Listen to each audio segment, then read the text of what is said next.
สวัสดีสี่ทุกคนเนาะมอเสียเขาวิธีสิปุ่มกลัวๆแล้วเนาะเราส้มคิดกันได้พี่น้องเด้อเจ้าภาพเจ้าสตาร์เนาะอันนี้คือผู้ใหญ่บ้านที่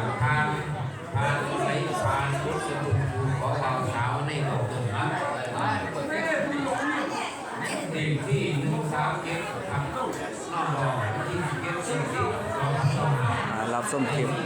พี่น้องสูตรเก่าสูตรเคยเนาะครับคลิป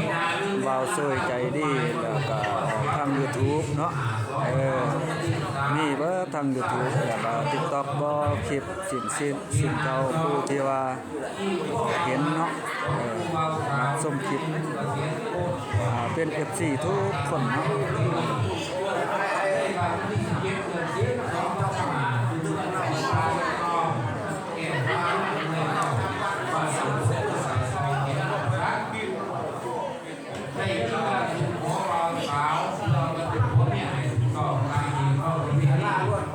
ระวังข่าวโยงข่า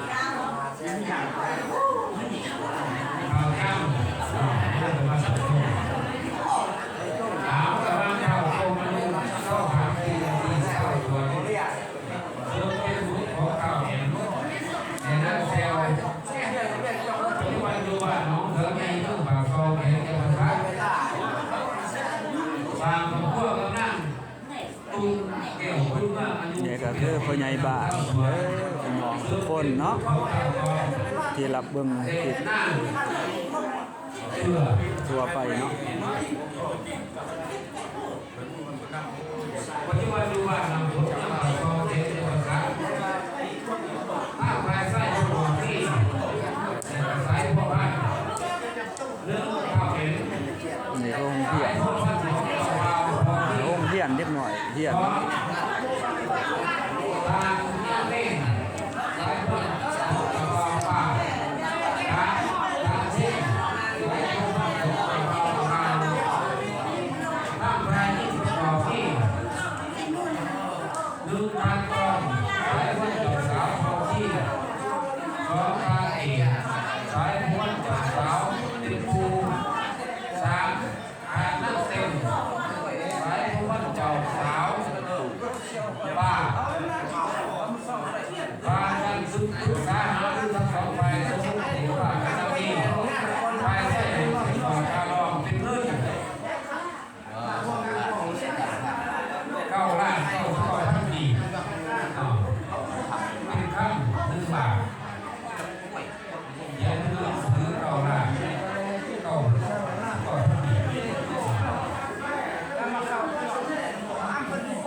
ซอยพาเราที่การที่เราที่ยังคงมี